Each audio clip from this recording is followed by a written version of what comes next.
우리가 계속해서 사울을 보고 있는데 안타깝죠. 사실 사울의 이야기는 끝이 났습니다. 더 이상 왕은 아니에요. 왕의 보좌에 앉아있지만 하나님께서 패하셨습니다. 이 과정이 안타깝다라고 하는 것은 하나님 오래 참으시고 기회를 주시잖아요. 근데 스스로 자멸한 거나 마찬가지죠. 하나님께서 말씀하시고 그 말씀에 대하여 순종하고 이렇게 손이 마주쳐서 박수 소리가 나는 것처럼 하나님께서 세우신 왕으로서 하나님을 섬기는 왕으로서 말씀과 순종이 어우러진다면 너무 귀한 열매들이 맺혔을 텐데 사울은 불순종합니다. 자기의 왕국으로 하라. 자신을 위한 기념비를 써요.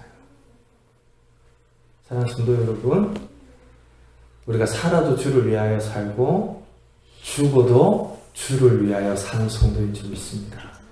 그럼 우리 삶은 하나님을 위하여 사는 거예요. 우리 가정은 하나님을 위하여 존재하는 거예요.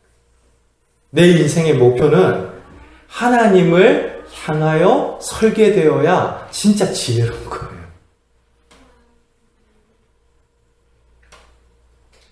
나 자신의 이름을 높이고 나의 성공을 위하여 설계가 되어지면 그 방향 자체가 어긋나죠. 여러분들 점과 점을 이어서 직선을 그려보신 적 있죠? 조금만 어긋나도 굉장히 삐뚤어집니다. 우리 속사람의 동기와 우리 인생의 목표와 선을 한번 쫙 그어봐요. 그게 나를 위한 왕국, 나를 위한 기념, 나를 위한 자랑 이렇게 바뀌어버리면요 정말 엉뚱한 방향. 그리고 성경은 그렇게 표적을 잃어버리고 방향이 틀어지는 것을 죄라고 그래요. 오늘 많이들 착각해요. 이제 세상적으로 지탄을 받고 손가락질을 받는 어떤 악한 일들에 대하여서 죄다. 굉장히 윤리적으로만 생각을 하는데 하나님의 영광을 위한 목적, 하나님의 이름을 드높이기 위하여 부르심을 받은 성도로서의 삶, 이런 방향들이 자꾸 어긋나는 것까지도 죄라고 이야기하는 성경을 생각하면 우리 늘 이제 매주마다 이렇게 말씀 앞에 설 때마다 우리 자신의 길을 되돌아보고 우리 삶의 목적을 바로 세워가야 할 줄로 믿습니다. 근데 사울이 그걸 실패한 거예요. 그러니까 철저히 몇십 년의 시간을 하나님 그렇게 기다리시는데 하나님께로 돌이키지 않고 자멸에 들어간대요. 오늘 본문 말씀에서 그 사울에 이어 이스라엘을 다스릴 왕을 세우는 과정을 우리가 지난주에 이어서 계속해서 보게 되죠. 사무엘은 아직 누가 결정되었는지 몰라요. 지난주에 본 것처럼 하나님은 앞서 행하십니다. 베들레헴이라는 지명도 정확하게 말씀하시고 이새의 집으로 가라는 것도 말씀하십니다. 하나님의 사람들이 난 몰라서 순종 못하겠어요 이러면 안 돼요. 앞일이 어찌 될지 몰라서 불안해서 도저히 지금 하나님 말씀 따라 못하겠어요 이러면 안 됩니다. 사무엘 선지자는 장차 이루어질 일들이 어떻게 이루어질지에 대한 그림을 가지고 하나님 말씀 따라 행하는 게 아니에요. 지난주에도 말씀드린 것처럼 우리의 지각으로 다 이해한다라는 것은 해변의 모래를 숟가락으로 옮기는 것과 마찬가지입니다. 하나님의 경륜과 섭리를 어찌 다 알겠어요? 베들레헴이라는 지명도 그렇고요. 이새의 이름도 놀라웠죠. 사사시대에 텅 빈 상실에 사로잡혀 있는 한 여인의 집에 은혜가 채워집니다. 그래서 그 여인이 쓰디쓴 마음의 괴로움을 토로하다가 나중에는 기뻐해요. 나오미입니다. 나오미 그 자신의 자식으로 그 기쁨과 은혜가 채워진 게 아니라요.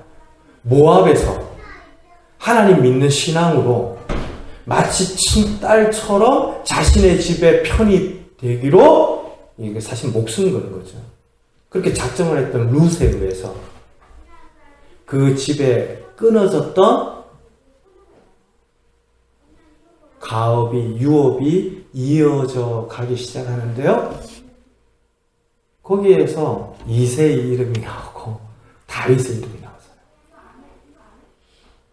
그럼 우리는 딱 단면만 보면 야, 이게 갑작스럽다. 사울도 하나님이 택하시 세워놓고 그렇게 이렇게 바뀌시면서 불변하신다고 그러고 사울을 이렇게 버리시면서 또 갑작스럽게 다윗을 세워가시는구나. 그렇지 않습니다. 우리가 그렇게 생각할 뿐이죠.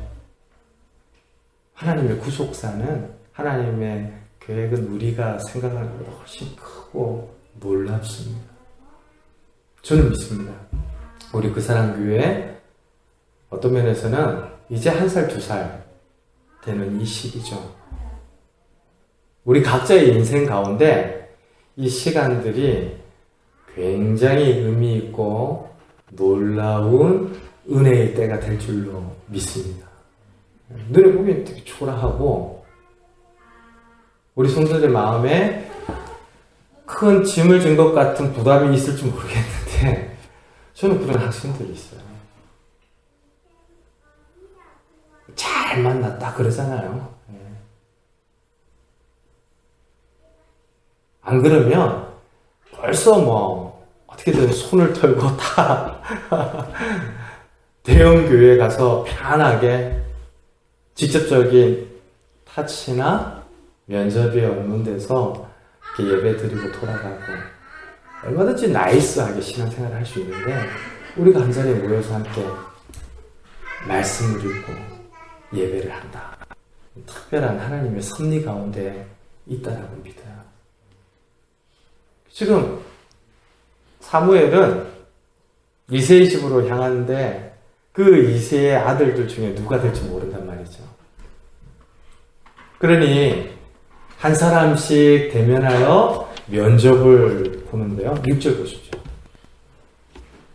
같이 읽을까요? 그들이 오매 사무엘이 엘리압을 보고 마음에 이르기를 여호와의 기름 부으실 자가 과연 주님 앞에 있도다 하였더니 사무엘 선지자도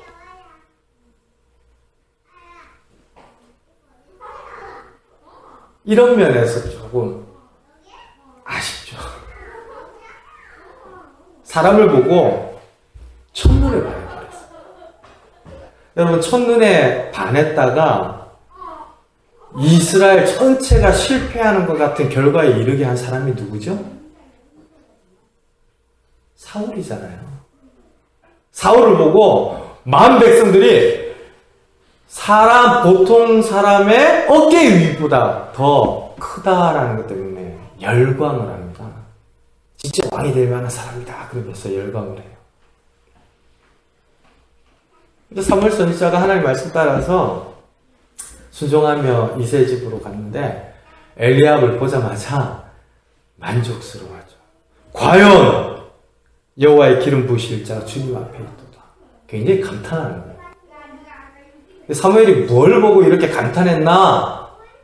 그 뒤에 이어지는 말씀을 보십시오. 7절. 여호와께서 사무엘에게 이르시되 그의 용모와 키를 보지 말라. 엘리압의 키와 용모를 봤습니다.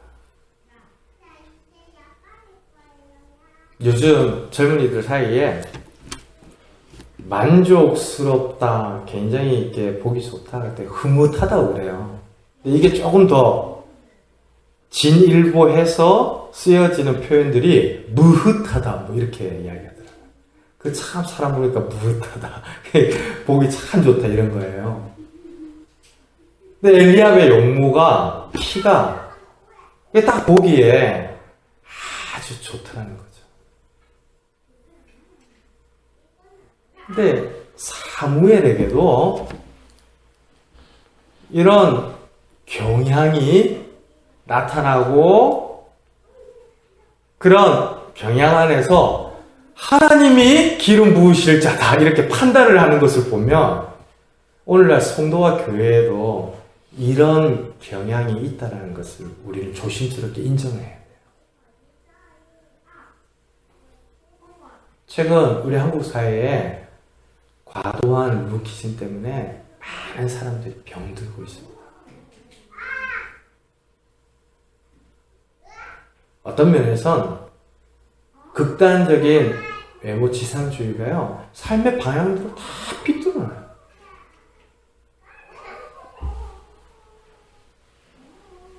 렛미인 같은 프로그램도 많은 사람들의 화제가 되었는데 결국에 남기는 메시지가요, 돈만 있으면 다 된다는 거예요. 사람 탈바꿈 시켜버리잖아요. 근데 그런 고통과 깊은 상실 가운데 어려움을 겪는 이들을 돕는 차원에서의 어떤 그런 의료 정도가 아니고요. 어떤 면에서는 전반적인 사회의 어떤 흐름 안에서 외모 지상주의를 조장하는 문화가 있습니다. 오늘날 아이돌을 비롯해서 연예계에 포커스가 맞추어진 어떤 스타 산업들이요, 다 그런 거잖아요. TV를 통해서 스타를 보면서 무흐해해요. 나는 아니지만 그들을 보면서 무흐해하고, 나의 일상은 아니지만 드라마에 펼쳐진 그들의 삶의 환경을 보면서 만족해. 어떤 기사를 봤는데 드라마에 나오는 대부분의 이 삶의 그 질적 그 레벨을요, 서민이라든지 중산층에 맞추지 않는다고 그래요. 그러면 인기가 그렇게 많이 없답니다. 보통 사람들이 조금 올려보면서 보는 것만으로도 또 무릇하게 이렇게 결정들을 해나간다는 거예요.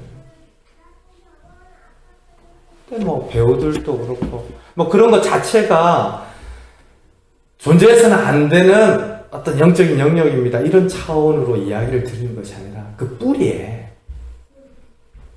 용모와 신장을 보고 반하는 경향들이 있다는 거죠. 교회 안에도요, 외적인 어떤 요소 때문에 사람을 판단하는 일들이 굉장히 많습니다. 그리고 교회에 처음 오신 분들을 대하는 성도들의 어떤 마음 가운데에도 이런 외적인 기준들이 자리를 잡고 있어요. 동남아에서 많은 분들이 이제 한국에 와서 일을 하는데, 제가 안산에 있는 외국인 근로원 공동체에 이제 탐문을 가고 그곳에 사역하는 선배 사역자님과 이야기를 할 기회가 있었는데요. 보통의 한국 성도들이 모여있는 교회에 가서 적응을 못한다는 거예요. 어떤 면에서 차별이 그렇게 심하다고 느끼는지 다 갔던 근로자들이 되돌아온다는 거예요. 물론 교회에 잘 자리 잡은 외국인 공동체, 또 외국인들과 함께 예배를 드리는 공동체 많아요. 좋은 예의 어떤 신앙 공동체를 함께 이루어가는 교회들이 많습니다. 제가 말씀드리고 싶은 것은 그런 좋은 예 교회들도 있지만 교회 안에, 성도 안에 이런 용모와 신장, 외적인 요소 때문에 사람을 판단하려고 하는 기준들, 경향들이 있다라는 거죠. 그래서 사무엘도 그랬어요. 근데 하나님께서 아니다 라고 하시는데 7절 우리 다시 한번 읽을까요? 여호와께서 사무엘에게 이르시되 그의 용모와 키를 보지 말라. 내가 이미 그를 보았노라. 내가 보는 것은 사람과 같지 아니하니 사람은 외모를 보거니와 나 여호와는 중심을 보느니라. 하나님도 아십니다. 육신의 눈으로는 외모를 볼 수밖에 없어요. 하나님께서는 사람과 같지 않아서 육신의 눈으로 사람을 보지 않습니다. 성도는 육신의 눈을 가지고 있어요. 그래서 눈에 보이는 외적인 요소에 영향을 받기도 하고 그런 첫인상에 의해서 사람을 판단하려고도 합니다. 그러나 성도에게는 육신의 눈만 있는 게 아닙니다. 성도는 하나님의 마음 안에 있는 존재인 줄로 믿습니다. 하나님의 눈을 가지고 하나님의 눈을 배우며 사는 사람들. 물론 하나님께서 사람을 판단하시는 그 깊이와 넓이까지 우리는 도달할 수 없어요. 내가 보는 것이 하나님만큼이다라고 말할 수 있는 사람은 없습니다. 그러나 존재와 사람에 대한 기준들을 계속해서 말씀을 통해서 하나님의 관점으로 보기 위하여 배워가는 사람들이에요. 지난주 중에 한 자매랑 이야기를 하다가 제가 굉장히 불편한 저 안의 어떤 마음들을 이렇게 만나게 됐어요. 그러니까 목사님이 서울에서 이제 내려와서 개척을 하신다고 할 때, 상남이나 저쪽 성산구 쪽에 개척을 하실 줄 알았다는 거예요. 계시던 곳이 그러니까. 근데, 여기 도계동에 오셔서 얼마나 힘드세요? 그런데, 그렇죠, 그러면서 제가 순간적으로, 도계동이랑, 이게 상당히 그 전에 어떤 사역했던 곳에 어떤 문화적인 차이들이 있다라고 저도 진짜 그렇게 생각하고 있었나? 이런 거예요. 물론 없을 수는 없죠. 분명히 있습니다.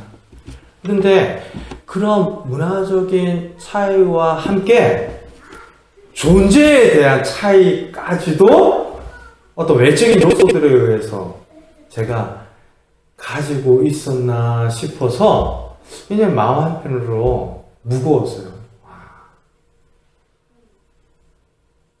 사람들은 그랬잖아요. 사람을 그렇게 나눠요.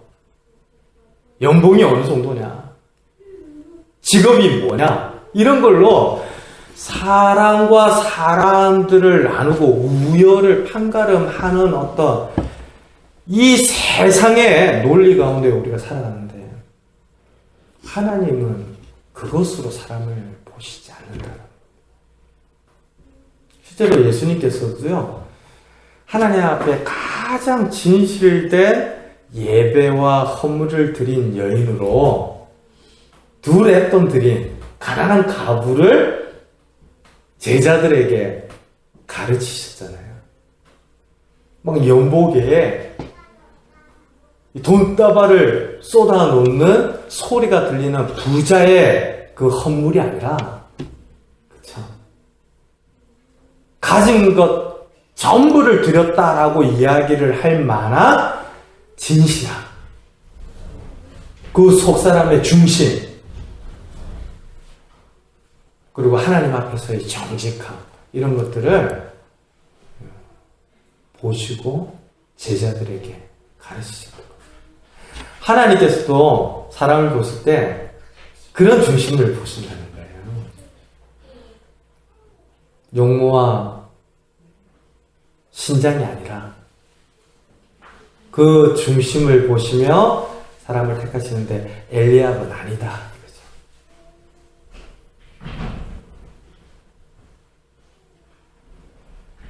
이새가 당황했던 것 같아요. 엘리압이 첫째였거든요.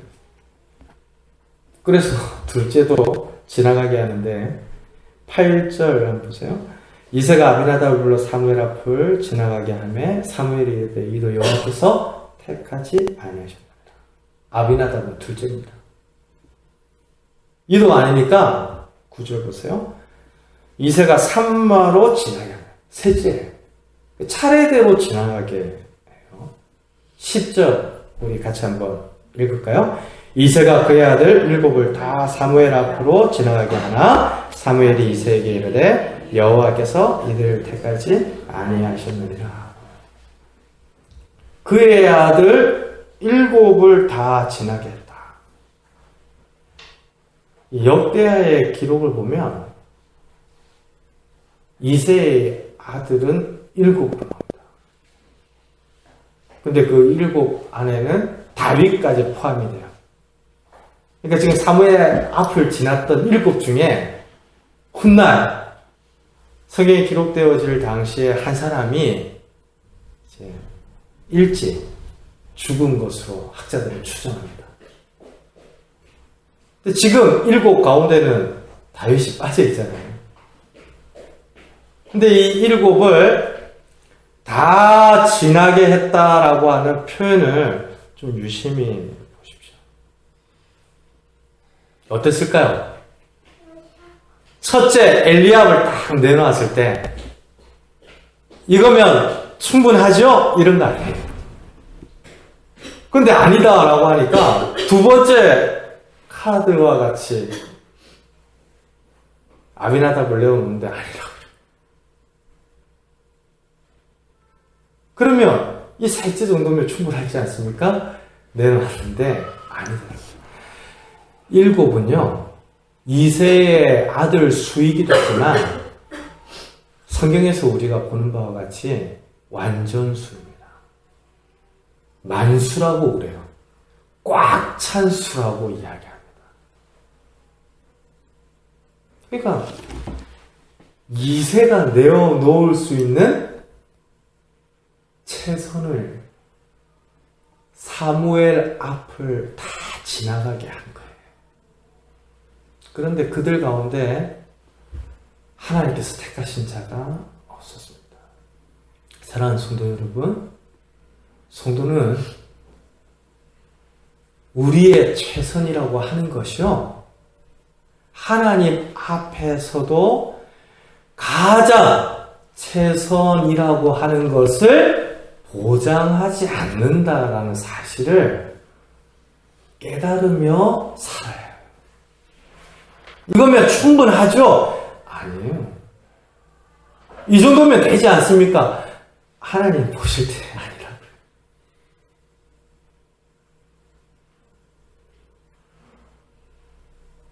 제가 사역을 이때까지 해오면서 게으름 피우거나 그런 적 없어요.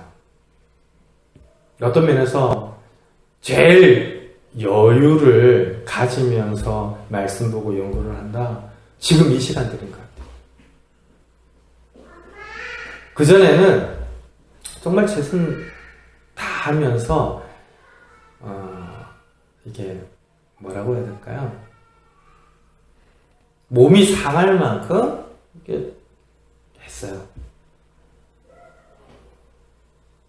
그런데 나중에 제가 이렇게 돌아보니까 그게 결코 최선이 아니었구나라는 것을 알았고요. 늘 그렇게 생각하면서 사역을 했는데도 마지막에 서니까 모자라다라는 것을 깨닫게 됐어요. 우리가 하나님 앞에 내어놓는 자랑이라는 거, 최선이라고 하는 거, 아니 내가 완전하다라고 여기는 것들이요, 하나님 앞에 서면 그게 최선이 아니고 완전한 것이 아닌 경우들이 있습니다. 내가 생각할 때는 가장 지혜로운 거예요. 하나님 보실 때는 지혜로운 게 아니에요. 이 정도면 충분한 하나님을 향한 저의 예배, 저의 헌신. 근데 하나님 보실 때는 아닌걸요. 지금 이세의 마음이 어떻겠어요? 다 들어가면서 7을 다 지나가게 한 거죠. 왜냐하면 만수, 완전수에 해당되어지는 자신의 7 아들을 다 하나님 앞에 선을 보인 건데 한 사람도 하나님 택하시지 않았다 그러니까 얼마나 철저하게 하나님의 택하심과 기준에서 깨어지고 있는 겁니까? 성도는 이런 사실들을 배우며 하나님 앞에 서야 하는 줄로 믿습니다. 내가 한 거면 충분하죠. 아니요. 그런 어떤 마음에서는요, 사실 진실하게 하나님 앞에 서지를 못하는 거예요. 지난주 우리 돌아올 때 어때요? 늘 매주 예배를 드리면서 기쁘고 즐거운 마음으로 우리는 예배를 드리죠. 근데 그 기쁘고 즐겁고 자원하면서 은혜의 보좌 앞에 설 때마다 하나님을 대면할 때 우리의 연약함과 한계도 하나님 앞에 내어놓으며 예배를 드립니다. 그 한계와 연약함이라는 게 뭡니까?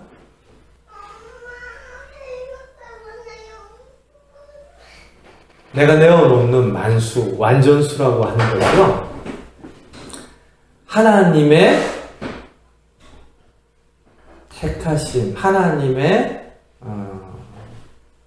기준에 언제나 부합하는 것은 아니라는 거죠. 사무엘도 놀랍니다. 여기 있는 아들들이 다입니까? 이새에게 물어요. 11절 한번 보세요. 또 사무엘이 이새에게 이르되 내 아들들이 다 여기 있느냐. 7이나 지나갔으니까 완전하다고 하는 아버지가 내어놓을 만한 아들들은 다 지나갔는데 그래도 하나님께서 택하시지 않으니까 사무엘이 이새에게 하긴 한 거예요. 근데 한 사람이 남아 있습니다. 11절 우리 같이 한번 읽을까요?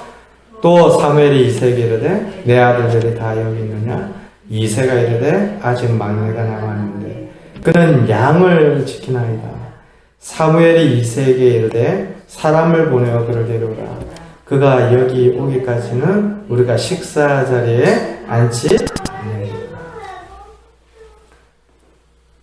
한 사람이 남았는데 다윗입니다.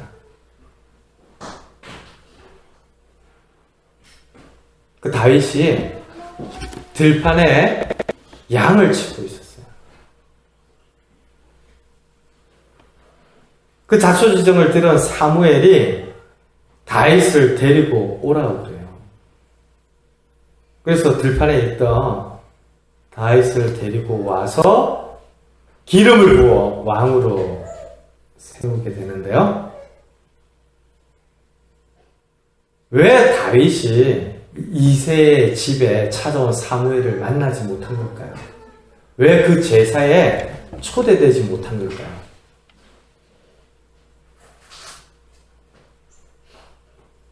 아버지조차도 다윗은 선을 안 배워도 되겠다 그런 거죠. 지금 제가 굉장히 완화해서 이야기하는 건데 버려진 겁니다. 열애자예요. 용모와 신장을 중심으로 그런 세상의 논리로 생각하면 가능성이 없는 자입니다.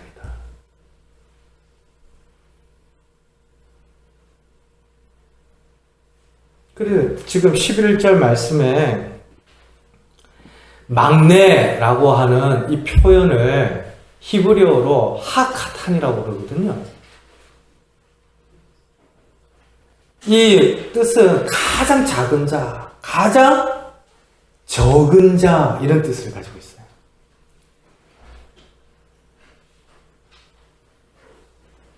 어떤 면에서는 가능성이 없다라고 이야기하는 의미까지도 포함할 수 있는 막내입니다. 그러니까 첫째, 둘째, 셋째 이냥 서열상의 막내라는 의미도 있지만요. 가능성이 가장 없는 막내가 남았습니다. 라고 하는 이야기랑 똑같아요. 그러니까 아버지에게서도 열애자로 취급이 되어 제사에 이끌려 초대받지 못한 아들이 다윗이었습니다. 그런데 하나님께서는 그런 다윗을 부르시고 기름을 부으시고 존귀하게 하시죠. 사랑하는 성도 여러분, 세상에 지혜 있다 하는 것으로 미련하게 하시고요. 세상에 부끄럽고 약한 것을 들어 강한 이들을 부끄럽게 하시고 지혜 없는 이들을 들어 지혜 있다라고 하는 사람들을 부끄럽게 하시는 하나님의 구원의 역사가 또 하나님의 일하심이 이 다윗을 택하는 부분에서도 그대로 나타납니다. 세상에서는 아니다라고 이야기를 해요. 근데 하나님께서는 세상에서도 아니다라고 하는 그 기준 때문에라서 그 사람을 택하는 것이 아니라 그런 조건과 배경 가운데 있는 자까지도 중심을 보시고 택하시죠. 아까 용모와 시장을 보지 말라고 했다고 좋은 용모와 이 탁월한 키를 가진 사람 무조건 배척해야 한다 그러면 그것도 똑같은 거죠. 그런 사람을 보면서 무태하는 거라. 그렇지 않은 사람을 보면서 판단하는 거랑 별반 다르지 않듯이. 그렇기 때문에 하나님의 기준 앞에서 열애를 시킨다면 그건 잘못된 거예요.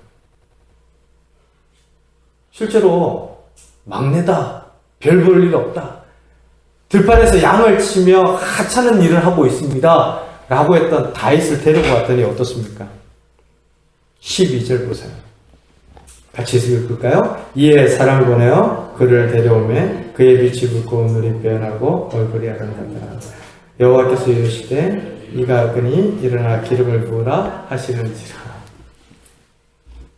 예전에 이 말씀을 가지고 성경 공부를 한 적이 있는데 함께 공부를 하던 지체가 이 12절 말씀을 읽더니 고개를 크게 끄덕거려요. 왜 그러냐 그랬더니 역시 사람은 이렇게 잘나고 봐야 된다는 거예요. 다윗도 봐라고. 용모와 신장을 안 본다고 했는데 다윗도 빼어나다고 이야기하지 않냐고.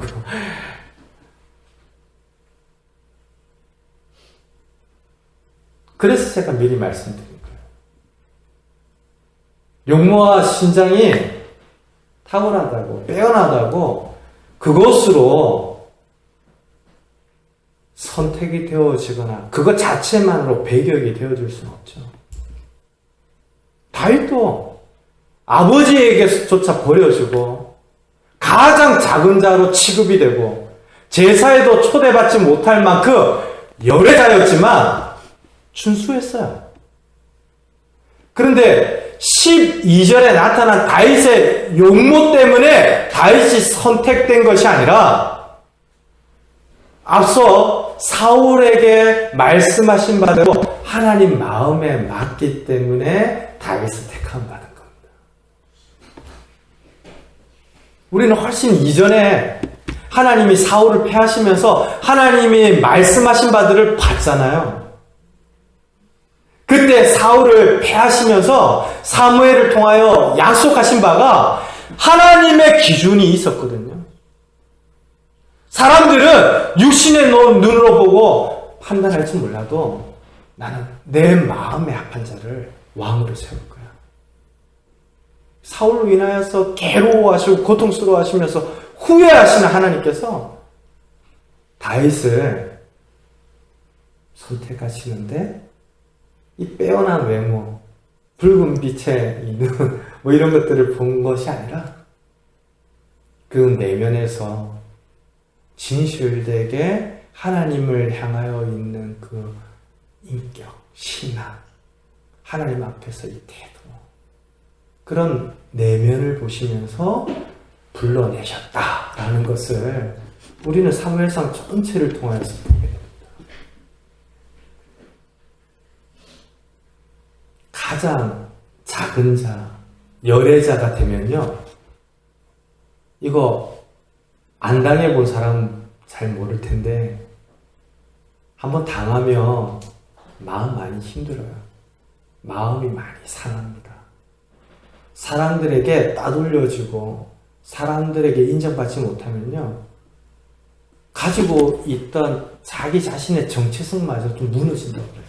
그래서 성장기 때 학교에서 인정을 받지 못하고 친구들 사이에서 따돌려지면 그렇게 정서적인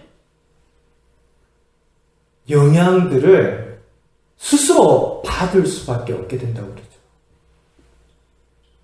그래서 부모들이 다 안절부절 하잖아요. 내 아이가 혹시 따돌림을 받고 있는 것은 아닌가? 내 아이가 혹시 혼자 잘났다고만 하는데 다른 관계 안에서 실패하고 전혀 배워가지 못하는 아이는 아닐까? 그런 데서 오는 정서적인 영향들이 만만치 않다는 것을 알기 때문이라고 그러죠. 다윗의 중심이 어떤 걸까요? 버려지고 들판에 방치되고 제사에도 초대받지 못할 만큼 열애자가 되었다. 막 저 같으면 이게 마음이 많이 상할 것 같아요. 열불도 나고. 아니 뭐 성장기의 청소년들이 따돌림을 받았을 때 그 인생 전체가 왜곡이 되어질 만한 정서적인 타격을 받는다고 그러는데, 그게 사람이라는데, 가장 막내였으니까 어리잖아요. 그럴 때에 사무엘의 앞을 지나갈 기회조차 없다. 그리고 양을 돌보는 일이 그 당시에 정말 하찮은, 그래서 뭐 종들이나 하는 일 정도로 치부되어질 일이었다라고 하면 누구도 주목하지 않고 인정하지 않고 누구도 박수 쳐주지 않는 들판에 혼자 있는 거죠. 그런데 다윗이 무디어지지 않았어요. 그런 상황에 놓였다고 다윗이 허물어지지 않았습니다. 오히려 하나님을 노래하고요.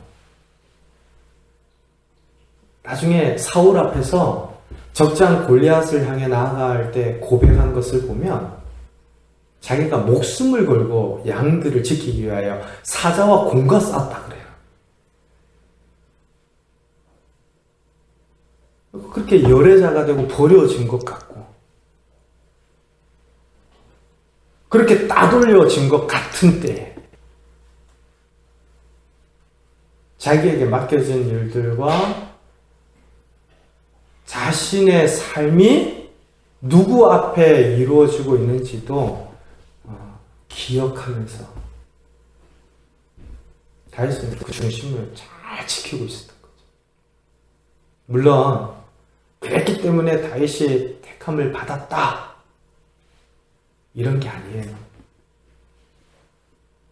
모든 사람이 하나님의 은혜 안에서 택하심과 부르심을 받습니다.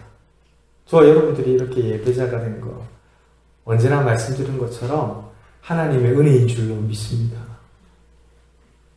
그렇지만 그 은혜 안에서 다윗도 잘 준비되어지고 있었는데요. 막내라고 하는 그 말뿐만 아니라 양을 치는 자잖아요. 사울도 내가 가장 작은 자입니다라고 할 때 왕이 되었거든요. 어떤 면에서 가장 작은 자를 하나님은 불러내시기를 원하세요. 그리고 양을 돌보는 다윗, 양을 지키기 위해서 사자와 곰과 싸우며 그 보잘것없는 하찮은 생명을 위해서라도 온 힘을 다했던 그 다윗에게 이스라엘 백성들의 운명을 위임하시며 맡기시는 그런 놀라운 계획 안에서 다윗의 이 시간들을 사용해 가십니다. 사랑하는 성도 여러분, 세상의 판단 기준, 세상의 어떤 생각들 잘 들여다보셔야 합니다. 사람들이 박수 칠지는 몰라도요, 하나님 앞에서는 중심이 될 수 없는 것들이 많아요. 근데 하나님 앞에서 중심이 될 수 없는 것들을 위해서 우리가 온 힘을 다 쏟아내며 산다. 어리석은 거잖아요.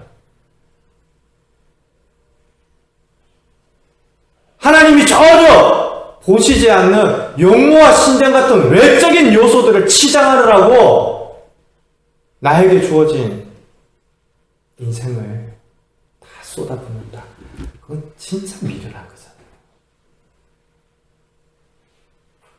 우리가 아까 방향이 어긋난 게 죄고 방향이 어긋나면 한참을 삐뚤어질 수밖에 없다는 것을 확인하면서 말씀을 나누었는데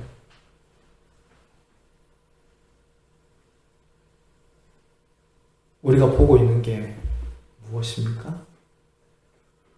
아니, 하나님 앞에서 드러나고 있는 우리의 중심은 어떠합니까?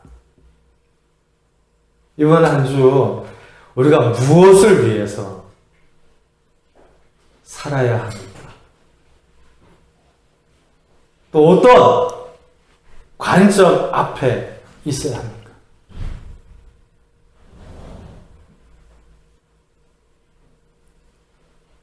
우리에게 맡겨진 일들, 우리가 감당하고 있는 일들, 우리에게 허락되어진 그 일들, 다시 한번 하나님 앞에서 엎드려 기도하고 하나님 보시는 중심으로, 하나님 보시는 그 마음으로 진실되게 하나님 앞에 서기까지 누가 인정하지 않든, 누가 고개를 끄덕이며 칭찬하지 않든 하나님과 함께 이번 한 주를 행하고 살아가는 그 풍성한 생명의 은혜를 우리 그 사랑교회 모든 성도님들 누리시게 되기를 주님의 이름으로 축원드립니다. 우리 함께 기도하겠습니다.